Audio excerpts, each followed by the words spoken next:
recording this this webinar, so to speak. And so if you don't want yourself to be recorded, you can just stay, keep your camera off, that's fine. But feel free to put your questions in the chat box, and I will collect those and ask those as the event goes on, okay? Are there any questions before I start? No? Okay, I just want to thank you again for being here.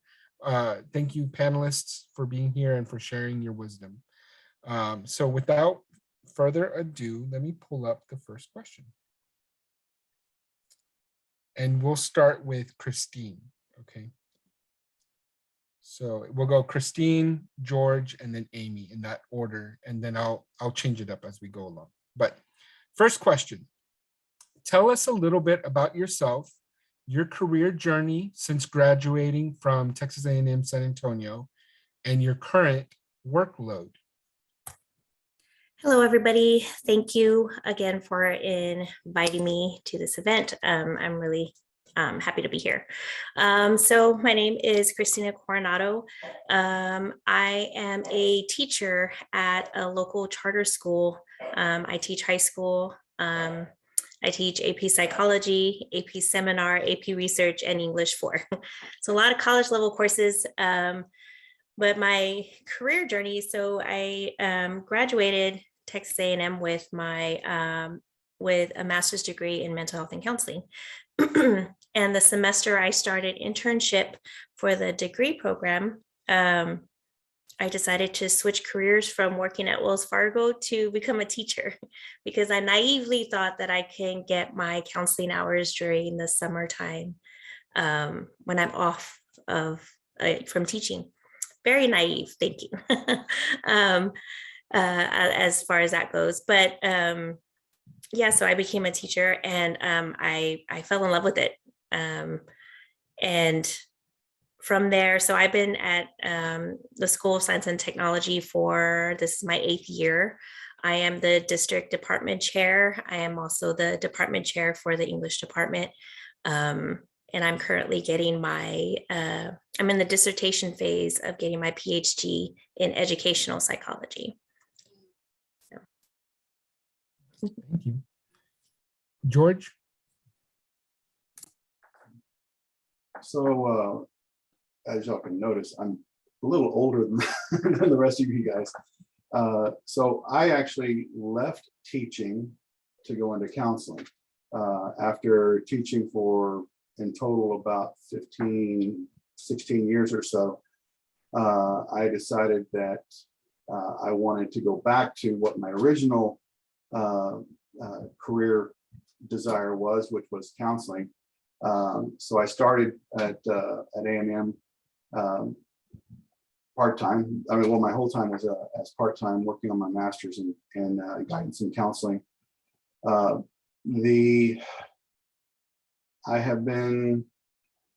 also attended back in 2009, 2010.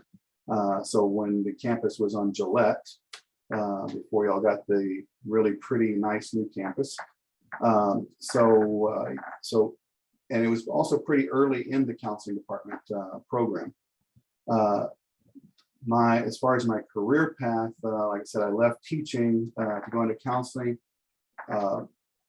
Once I left, or once I graduated, I did my internship hours at BCFS, which is a nonprofit agency working with their service to at-risk youth program, which served all clients were children, but we worked with their families as well. So I did my internship hours there. Then from there, I went to St. PJ's Children's Shelter, where I was their community counselor. So I worked with their outpatient clients. And so I did that for a couple of years, at which point I left and went into my private practice. I did private practice for about a year and a half or so, and decided it would be nice to be able to take a vacation. and to have health insurance. And at about that same time, I was being recruited to work with Superior Health Plan for one of their programs, which was working with kids with special needs. I worked as a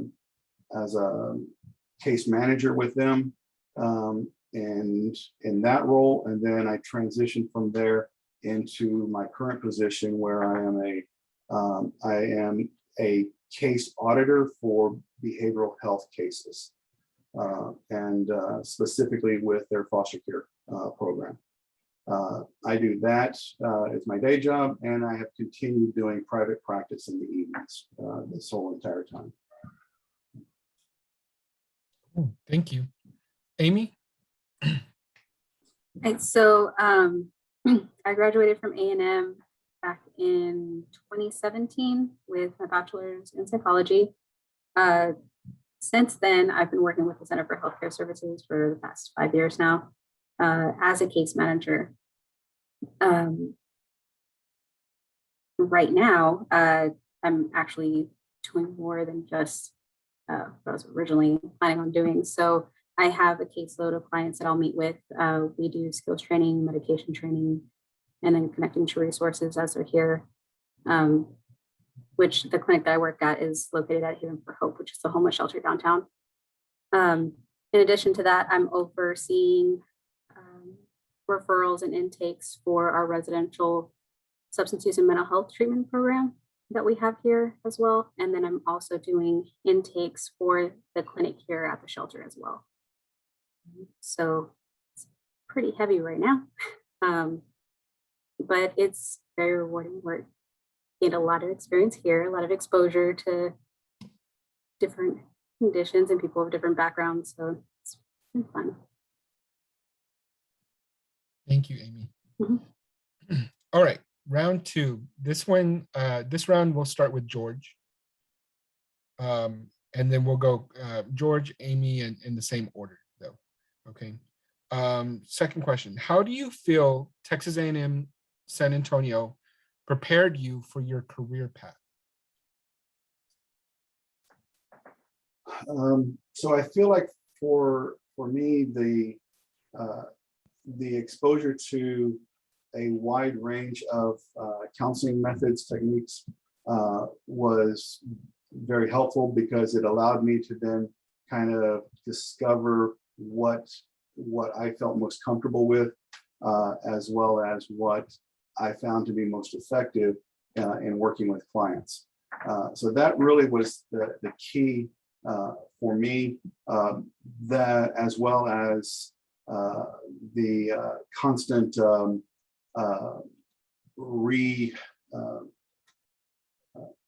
re-exposure every semester by one of my professors to ethics was also gives me a very strong ethical background to work with. Christine? Oh, I'm sorry. No, it goes Amy. Amy's next. There you go. So for me, it was really just giving me the knowledge base that I needed for this position.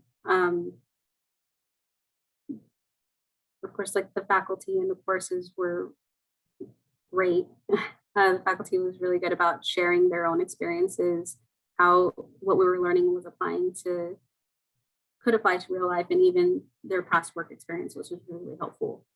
So coming in to my position here, I felt that I had a little bit more knowledge of the different mental health disorders that will come across within the agency. So that was really, really helpful. And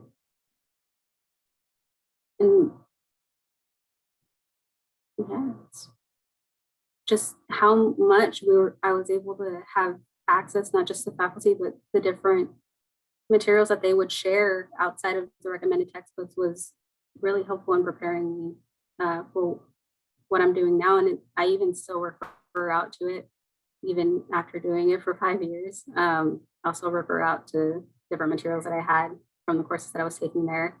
I even still have kept contact with some faculty to just seek advice, and that's been the most helpful for sure. Thank you. Christine? For me, I think the master's program. So I got my bachelor's degree at A&M as well, and then I got my master's program, my master's degree there too in counseling. So I think the hands-on experience in every class. I mean, it started off. I don't want to say it started off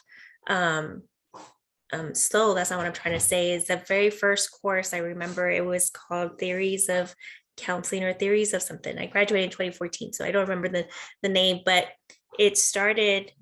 One of the final assignments was reflection, self-reflection. I'm sorry if you hear my dog in the background.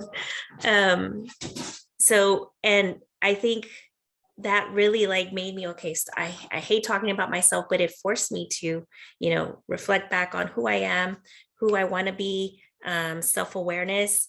And it didn't stop at that first course. I think every course after that was consistent with that self-reflection throughout the entire program, and constantly assessing yourself, not only as a professional, but as, as a basic human being. So I think that really prepared me not only to be an effective counselor, if that was the career I was going to pursue, which I think I will later on, but across disciplines. I mean, because I've taken what I learned at A&M, and I went into teaching with mental health first. Like, I wanted to build meaningful relationships first, and I learned those skills through the master's program at A&M. Thank you so much. Next question. This time we'll start with Amy. How do you take? Am I right in that? I'm right. Yeah. Am I right? Yes, Amy. Yes. Okay. Yes. I felt so much doubt about that. How do you take advantage of the resources across campus to prepare you for your career as a student?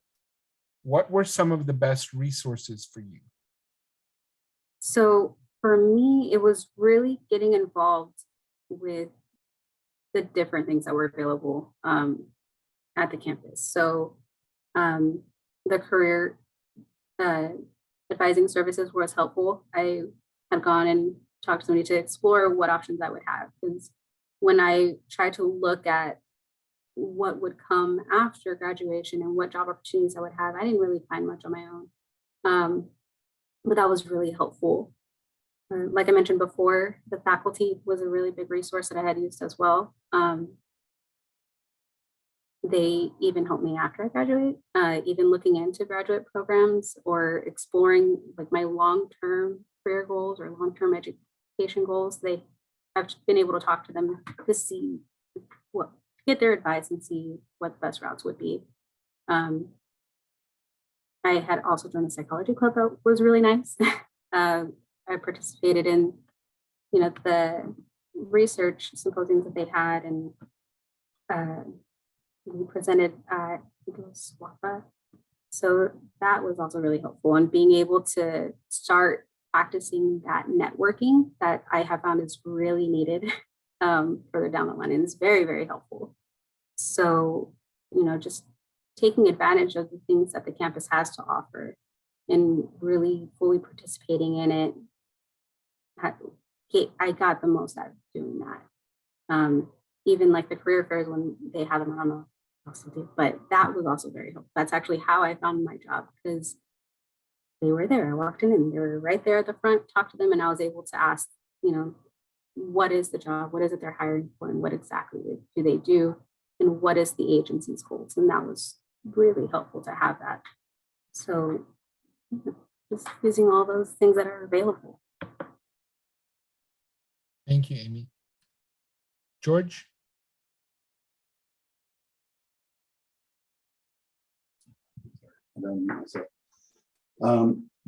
So as I mentioned, I was a student in 2009, 2010 at the Gillette campus. And at that campus, there were not a whole lot of of campus resources.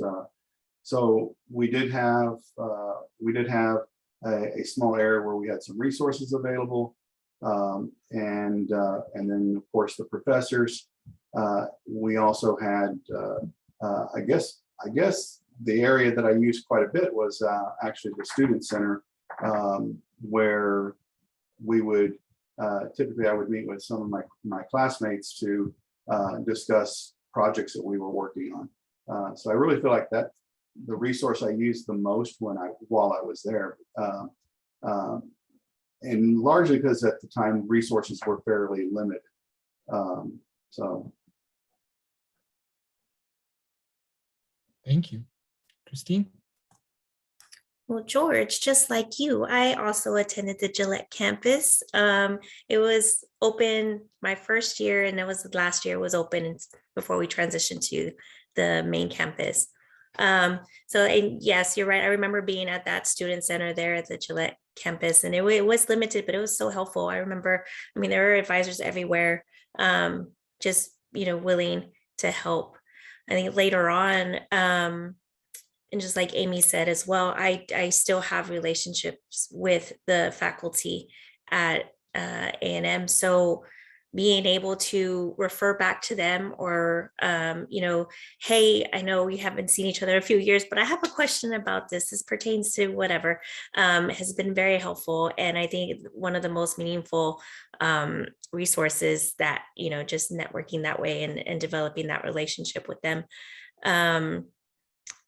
The other resources, the library was my best friend because I was so happy that we had such a huge library. And I think the most beneficial or the most lasting is the networking and the building relationships. Yeah, good point. Let's see. What advice would you give to students to help them navigate their careers following their time here at Texas A&M San Antonio? And I believe we go to, I think I already messed up the order. So we'll start with George. So I think some of the things that have been the most helpful really are, as Christina mentioned, is the networking that took place. So while I was a student at A&M, during my student internship, I did at the Children's Shelter for BCFS, which, like I said, networking wise, led me into my first paid internship for my counseling hours, and then network or relationships I developed there, which led then to my position at PJ's Children's Shelter. So the networking piece of it, and the experience doing the internship, the student internship hours, really did a lot to help advance my path in the career. Awesome. Thank you.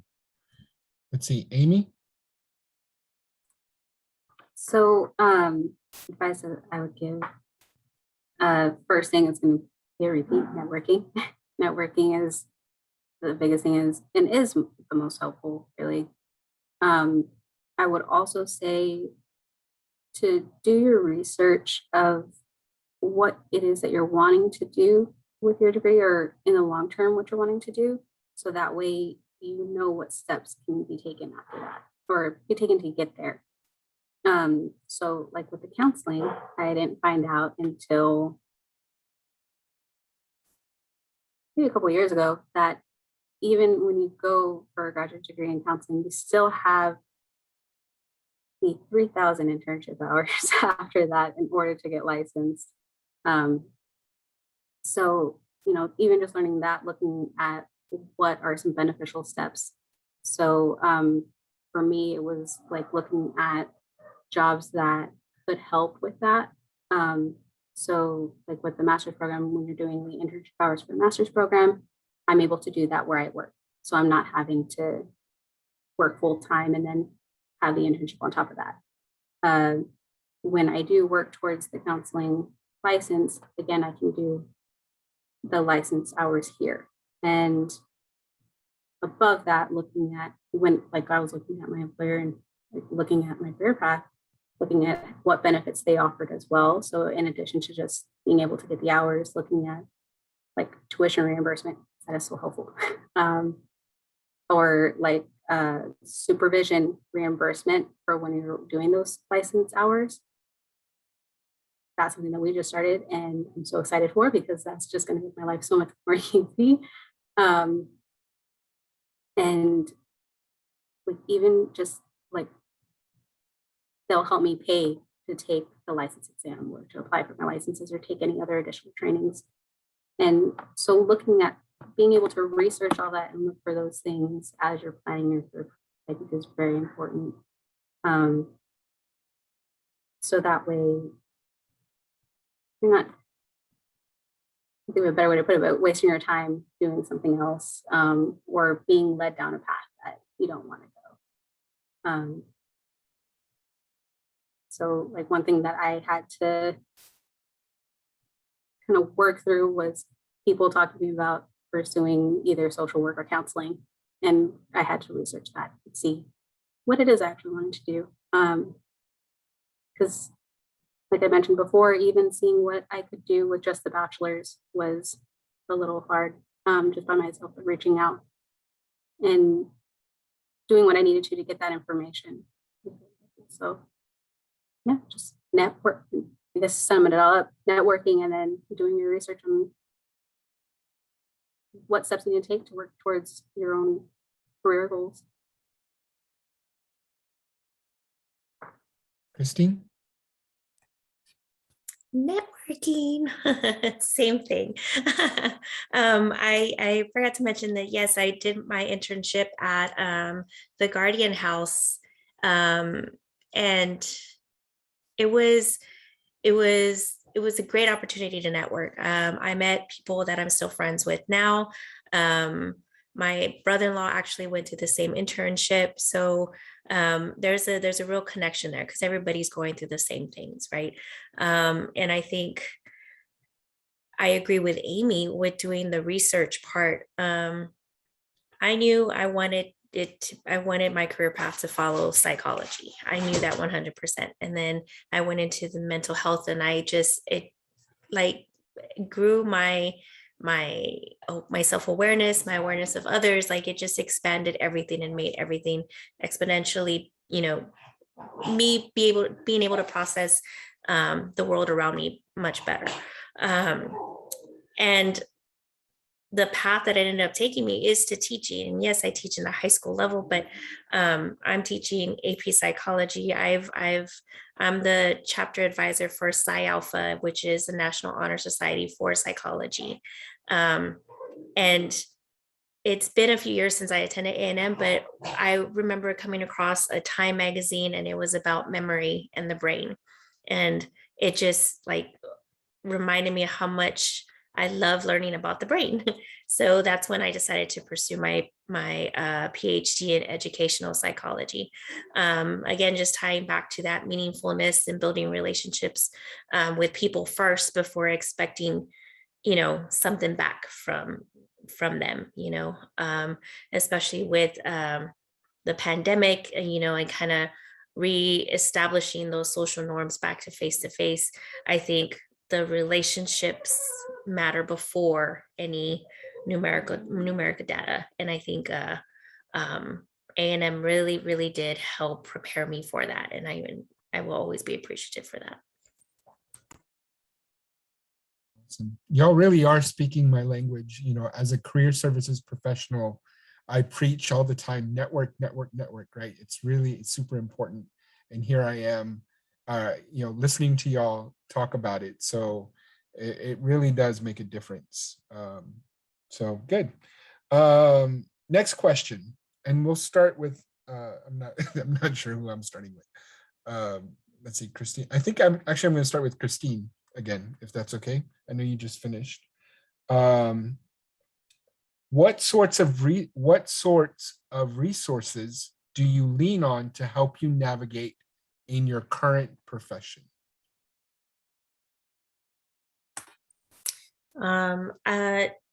I have a bunch of, I hold on to a lot of the resources that I collected throughout my academic journey there at A&M. So I have that in my bookshelf. I wish I could show you right now, but I have all the resources there. And that includes my journal entries. I had a professor tell me, keep a journal, keep a daily journal. And I had never journaled before in my life. And he was adamant on keeping a journal. So it was part of that self-reflection. So I have that and I go back to that every once in a while. Okay. So just to help me kind of refocus. So holding on to some of those things that really make an impact, that those aha moments for you, hold on to those. Other resources, like I said, I'm in touch with some of the faculty there, and I will reach out to them. And it can be random, like, hey, remember me? You probably don't, but I need your help. So it just goes back to networking too. And yeah.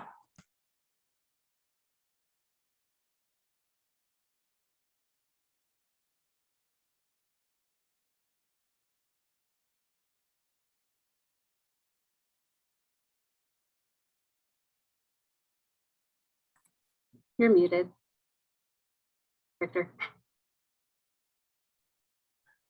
I was muted. George, your turn. Your turn, sir.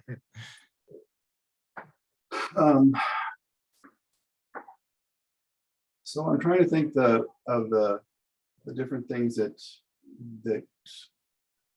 really help in those areas.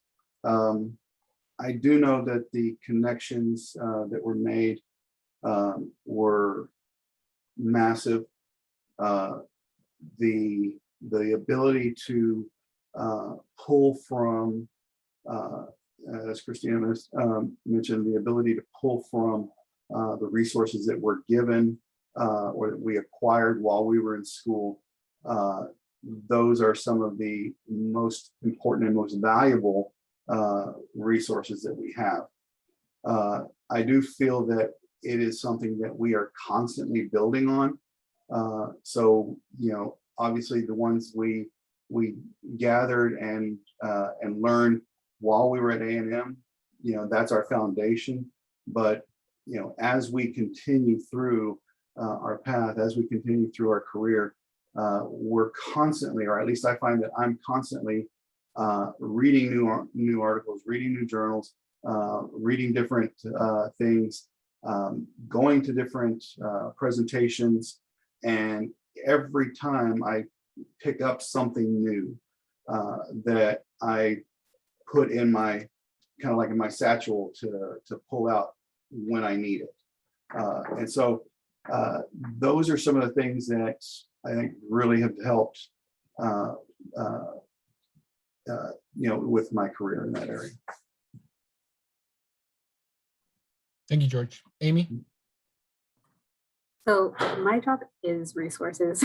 I have folders full of different community resources, different agencies that provide different services that I can help my clients with. And that's really helped with getting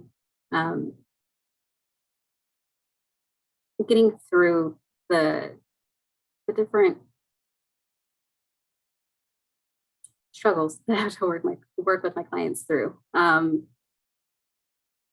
back again, networking being one of the biggest things. So I'll have business cards of different points of contact for different agencies to try to get, things done for the clients that I work with. I have, like Christina and Teresa's stuff back here, like different books and things that I've collected over the years. So, and more at home. So stuff from school, things that I found in offices after people left.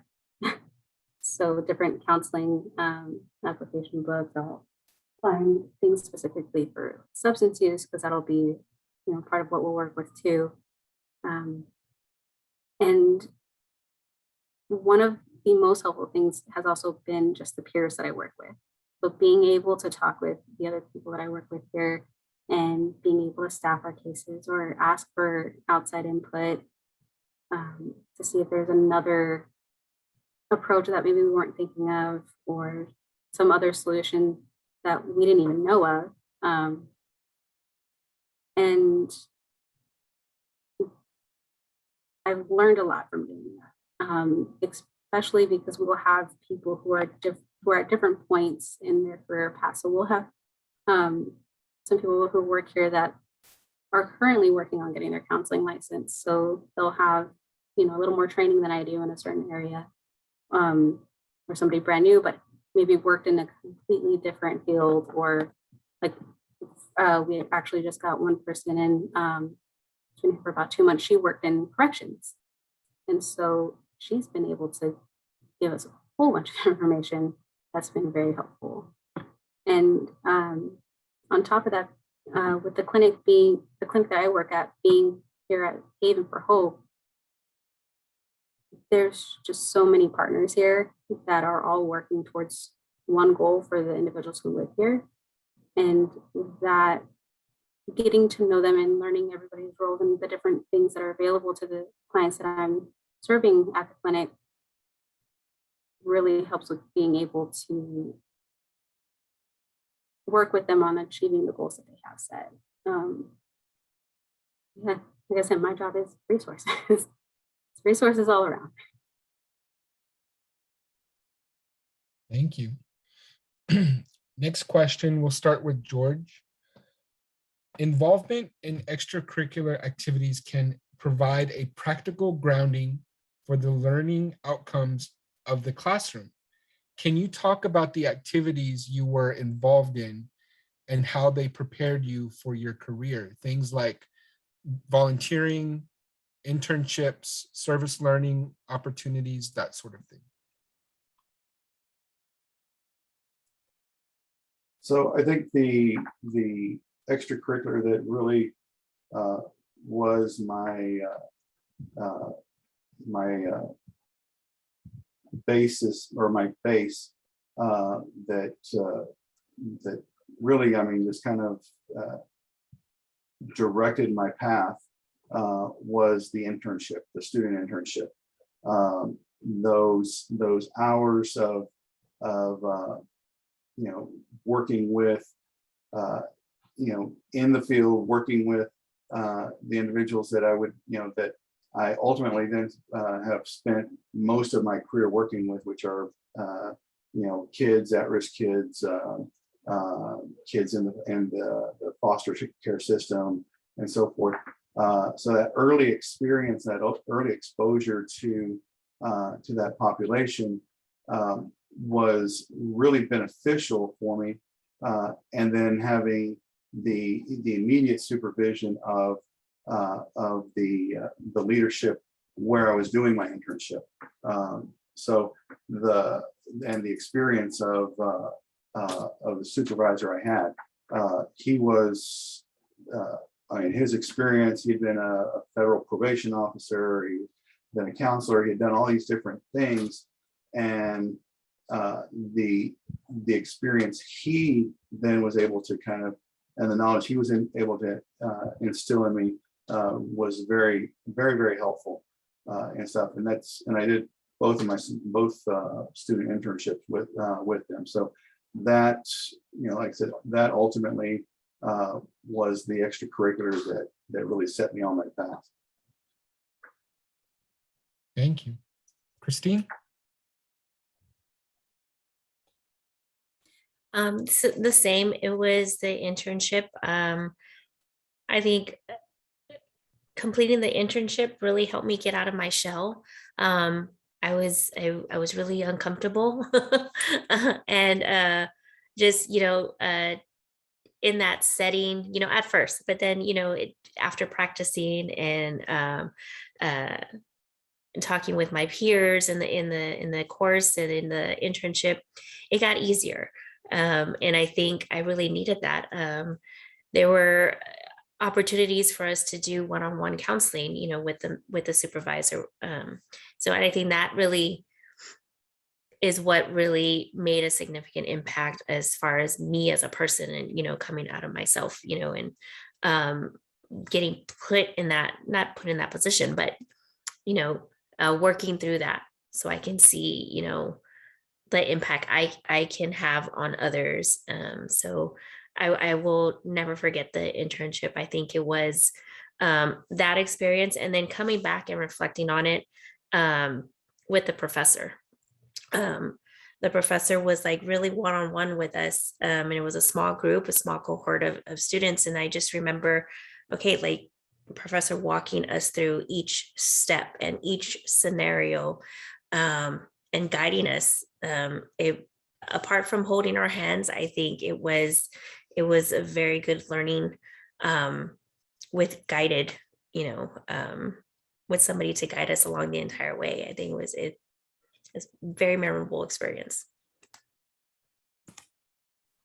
Amy?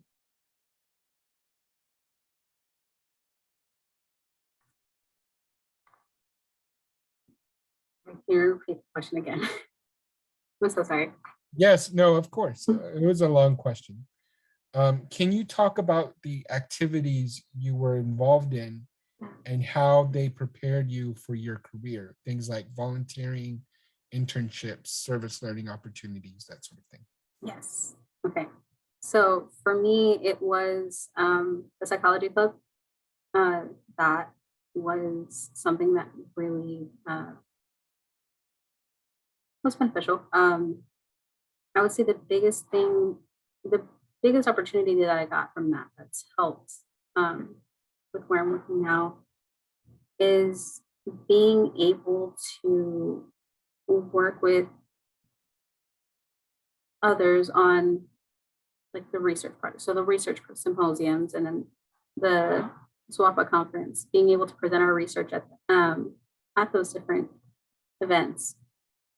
Having that opportunity is very helpful, because like you can learn all about like, the statistics in the statistics class, but being able to conduct your own research and being able to apply it is very different. And then presenting it was a completely different experience. I'm not one to go in front of a bunch of people and present something that I worked on.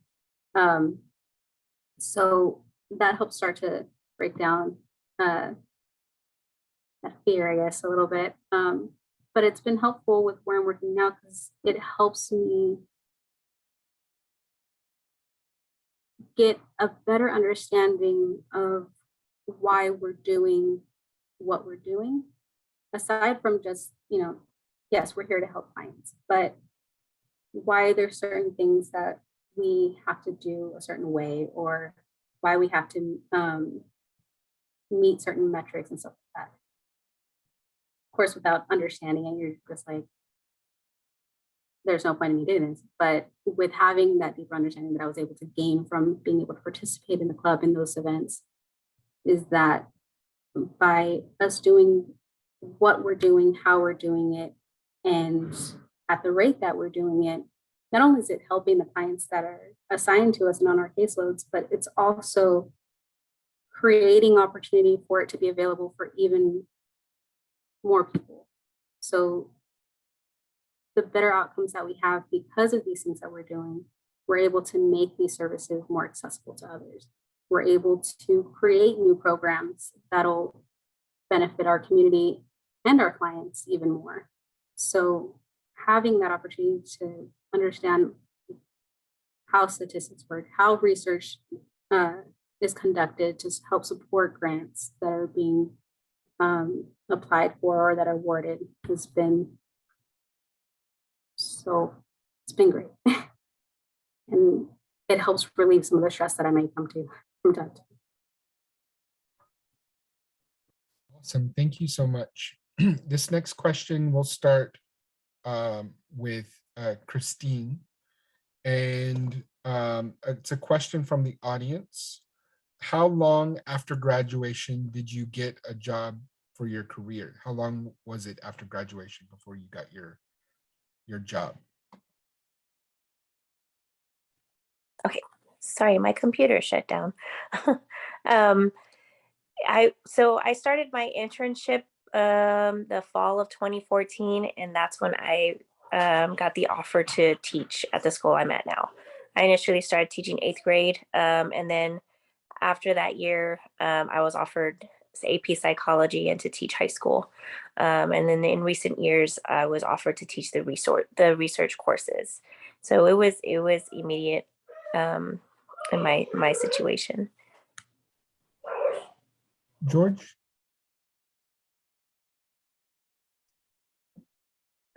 So I did my student internship with DCFS with their children's shelter. I graduated mid-December. Didn't really start looking for a job until after the first of the year, and I started on the 17th of January. Also with DCFS, but in a paid position with a different department. So it, like she said, it was almost immediate. Thank you. Amy? So I actually got my job before I even graduated with my bachelor's. So like I said, there was the career fair. I talked to them, I applied, interviewed, and was hired on before graduation. The only thing that kept me from starting right away was that I had to actually graduate because they did request the transcripts and then the degree, because the bachelor's degree was the minimum requirement for the position that I got hired in, which is the one that I'm in now. So yeah, it was before I graduated. Awesome, thank you. And to everyone else, if you have any questions, please feel free to put them in the chat box. I'll bring them up in queue real quick. So what does a typical workday look like for you? And we'll start with George. What does a typical workday look like for you? So like I mentioned at the beginning, I have a full-time position, and then I do the private practice clients in the evening. So in my full-time position, my typical day starts 7:30, 8 o'clock in the morning, and what I do almost all day is I stare at computer screens, reading other therapists' documentation. So I'm reading the recommendations and things that another LPC has done. LPC social worker along those, or so. What they are doing for our members, and then making sure that based on the assessments that are being done and what this person is documenting that they are doing, that they're matching, and that the member is getting, or the child is getting, the services that they need and that they deserve. So that's pretty much what my day looks like. As I mentioned, I'm an auditor, so I spend pretty much the whole day reading and then scoring their documentation, their work and stuff. So that's basically my day job. In the evenings, I typically start seeing clients at 5. I work 4 evenings a week, so I do 4 clients a night, or up to 4 clients a night. So I'll have a 5, 6, 7, 8 o'clock. And in my practice, I will see I don't see a lot of young children, but typically adolescents, adolescents or teens. So I work with them. I work with families. I do some couples counseling. I do, and then also individual counseling.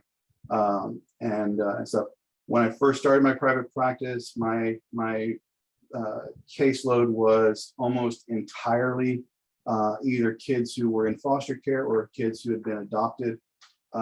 Since I took my full-time position, that's considered a conflict of interest. So I had to kind of revamp and change directions as far as my client base is concerned.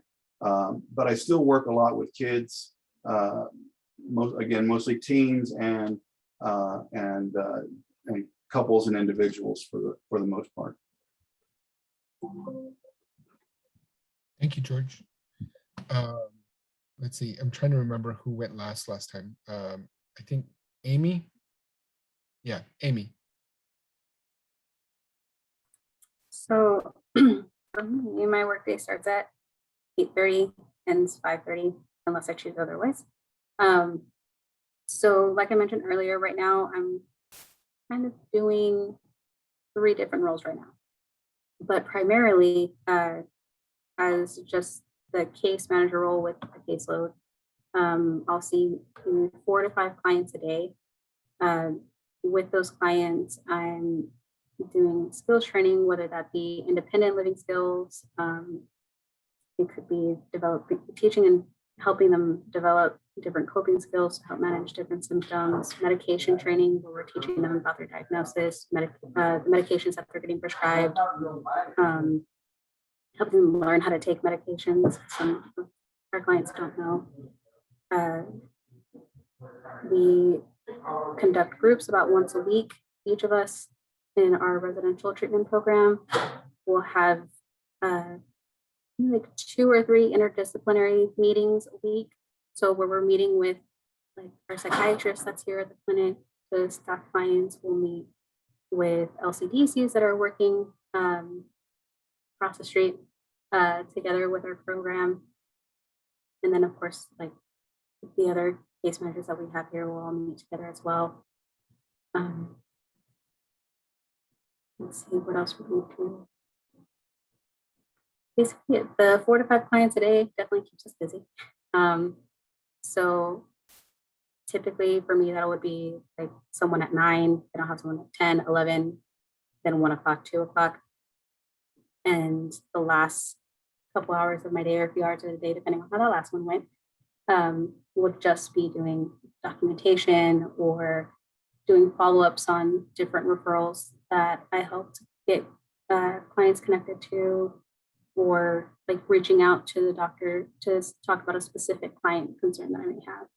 So it's kind of like my wrap up for it. But yeah, so 8:30 to 5:30, 4 to 5 clients a day, last couple hours documentation with some meetings thrown in there. Thank you. Christine?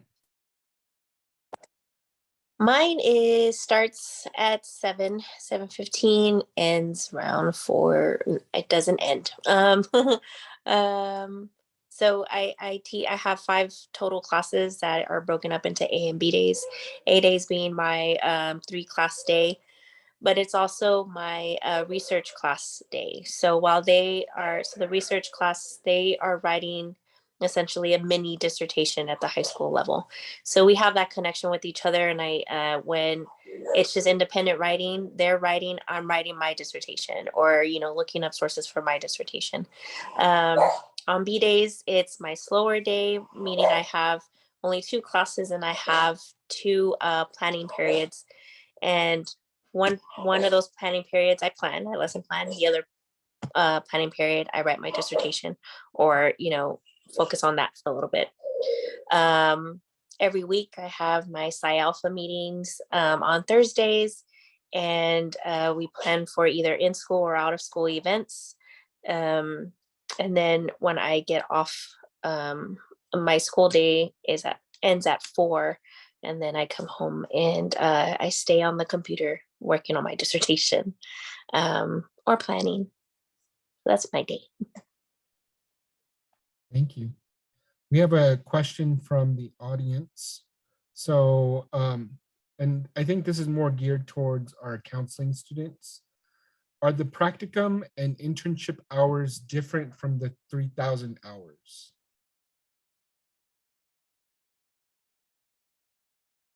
Either you, Christine or George, you can answer. that question. So typically the practicum hours are your student internship hours, the hours that you do during while you're still a student. The internship hours are the 3,000 hours. So the hours that you put in while working towards your degree are a part of the degree requirement and don't count towards your 3,000. But then once you're licensed, once you pass your licensing test, then that's when your 3,000 hours begin. So that's in a nutshell how that works.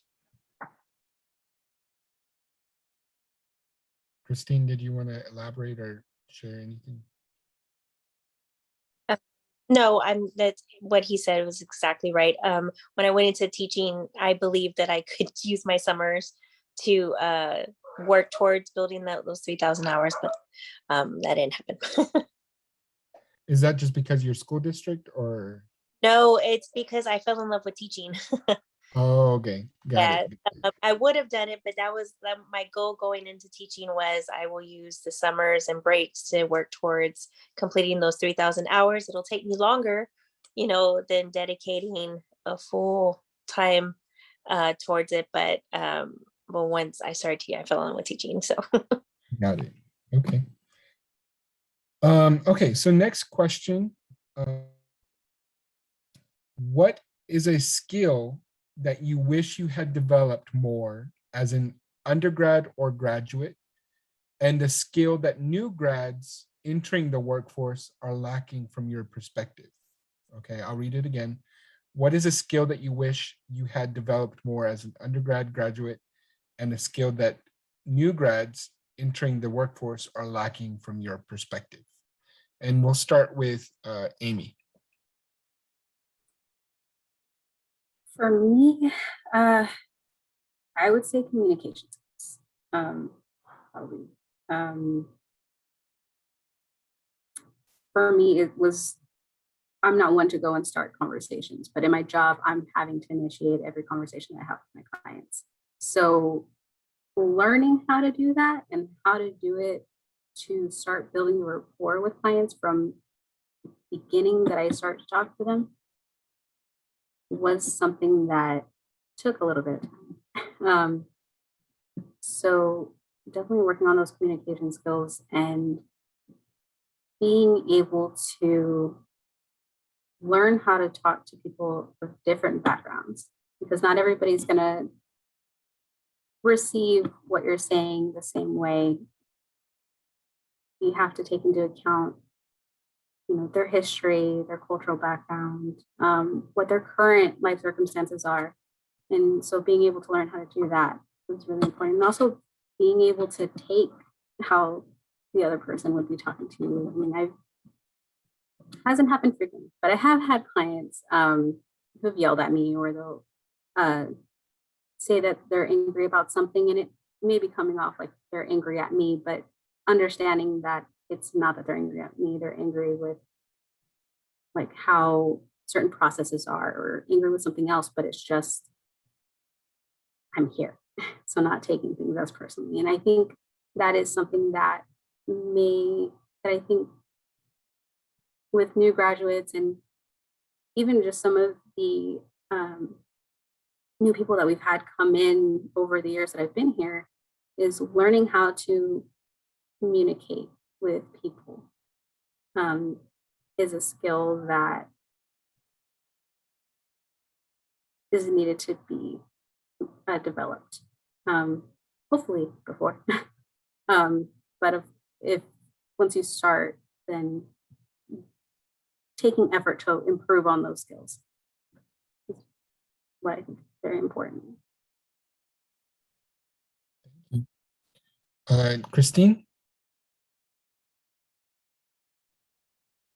yes, communication skills. That's good. That's a good one. I think what I wished I built more upon or was exposed more to were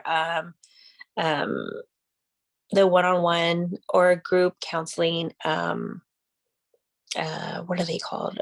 Practices. I was only able to participate in actually counseling sessions. I couldn't remember the term, at the internship, and that internship lasted maybe 6 months. So I think now A&M does have a center for you to be able to do that. Am I right? I don't know if I'm right about that. I thought I read about that. So at the time when I was going, we didn't have that yet. I don't think we even had the building for that yet. But I think that's one of the skills I wish I would have built more upon. I'm learning though. I mean, with the interactions with my students, I have a lot of students who think just because I teach psychology, I am a therapist. I'm like, whoa, I have the background, yes, but I can't ethically counsel you. But so I'm getting that experience, through teaching.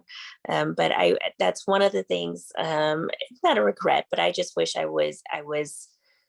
had the opportunity to be exposed to more, was that the more counseling sessions.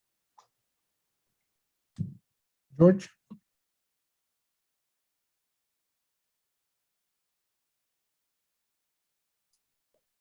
So I think the skill that I was probably the weakest in when I graduated, and I really wish that that I had learned better.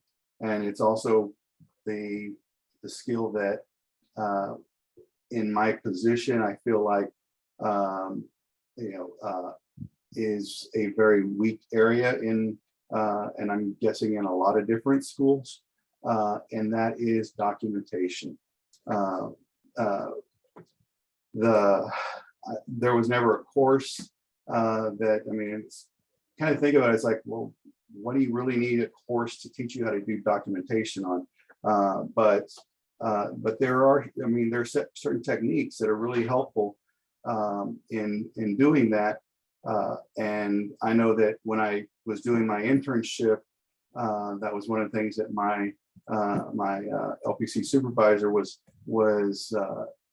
always having to work with me on was, okay, at first it was you're too wordy, you're putting too much into your documentation, and then it was, well, you're not putting enough in, and so really trying to figure out what is good, appropriate, proper documentation, and then like I said, in my position as an auditor, I'm reading people's documentation all day, every day, and it is a skill that is very weak in a lot of people that I work with. So. I hadn't thought about that as being a skill. That's crazy, but it is. It really is. Okay, so this will be our last question for the night. Overall, what advice would you share with students? Okay, and we'll start with Amy. I would say take advantage of all of the opportunities or as many opportunities as you can that are presented to you, and the different resources that are presented to you or that are offered to you. Yeah, because one, it's a learning experience. You can get connections other places that will help you down the line and really just further your development in whatever career you choose, whether that be working one-on-one with clients or doing other indirect work. Really just take advantage of everything that you can.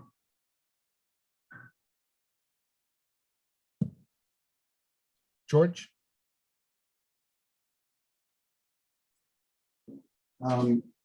So I agree with that, taking advantage of all the different opportunities that come your way. Any chance you have to practice a skill, learn a new skill, learn from somebody, take advantage of those, because you will find that over time, those are the things that you're going to fall back on. I think other areas are, we mentioned it early. We mentioned quite a bit earlier, and that was begin networking. It's never too early to start building your network of connections. Get to know your classmates because they're going to be counselors in the future. So they're going to be some of the people that you may need to refer to, or some people that you may go to for advice because they gain experience in different areas than what you're being exposed to. So really just building up that network of people that you can connect to when you have a need for support, for advice, for whatever. And it's kind of alluded to a little bit earlier, and that is learn how to develop a kind of a thick shell while still being empathetic and being able to work with the clients, because you will have times when a client will come and they will be upset and they are going to dump on you as if you're the person they're upset at. And you have to realize that they're not coming into the session angry at you or blaming you for everything. They've had stuff happen before they got there, and that's what they're dumping on you. And so being able to have a thick enough shell to be able to say, okay, you know what, let's just kind of brush that piece of it off, and how do I help you where you're at now? And so to not take, I think as Amy said, to not take everything so personal when they come in and it feels like they're attacking you. They're really not attacking you. They're just upset about something, and you are the person present. And so, so that's kind of that building a thick shell, and like I said, at the same time, being able to empathize with them and to hear them and to be able to help them work through whatever it is that they're going through. Christine? Yes, definitely take advantage of the opportunities and resources that are presented to you. During my undergrad, I was asked to be part of a research group. Unfortunately, it fell through, but I didn't pursue anything else. And I work with these high school kids now, and then I'm still in contact with the kids that have graduated, from years ago. So, and they always come back and tell me that they take advantage of what's being offered to them, because I tell them about my experiences at A&M and the advantages or the opportunities that I missed out on. And then I tell them, don't miss out on those opportunities. If you have the time and the availability to participate, do it. You will learn so much. And that network you'll just build and continue to build. Even if you don't think you are, one day you'll see, I do have the information for this person. Let me contact them. And another thing, one of my professors told me early on in my graduate program is to be passionate. Like, if you are passionate about this field, maintain that passion by constantly reading. I think, George, you mentioned that you are always reading articles and, just keeping up to date with what is going on in the field, or with your profession, whatever it is that you do. Find the passion in it. Continue learning. Don't stop learning. My education led me towards teaching. Now I hope to become a professor one day. I didn't know I wanted to be a teacher until I actually did it. And I knew for sure I love psychology. I'm the biggest psychology nerd. And I know that, mental health matters. So I infuse all three of those things together daily, in everything that I do. So if you are passionate, just find a way to integrate it into your everyday life. Thank you, Amy, George, and Christine, for your words this evening, for your wisdom, for your knowledge. I think it would be safe to say that all the students participating are living that example, right? They're taking advantage of the opportunities presented to them. And so I think we all learned something tonight. So thank you so much for participating, for joining us. I have a question from Kim. Christine, getting out of college with your mental health master's degree, were there a lot of job choices for you besides teaching? Also, is counseling still something you still want to do?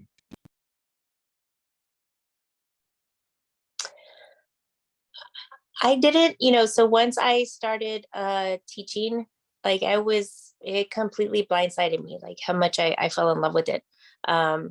Counseling is something I eventually, want to do. But I think I want to pursue, I want to be a professor when I grow up. And then, because one of the takeaways too from being in the program and at A&M were the personal experiences. Like there were all the professors had, their private practice. They've been through counseling, they've been through counseling themselves, and just that experience alone is what made the courses so valuable. And I think for me to be a better teacher, a more effective professor, I want to be able to bring that experience as well. So eventually, yes, I do want to. Awesome. Okay. Well, thank you very much, everybody, for joining us tonight. Thank you. So, and that's all I've got. So thank you, everybody, for joining us. The recording will be made available if you want the recording. Otherwise, y'all have a good night. Thank you. Thank you so much, Victor. Bye. Thank you. Thank you, Victor.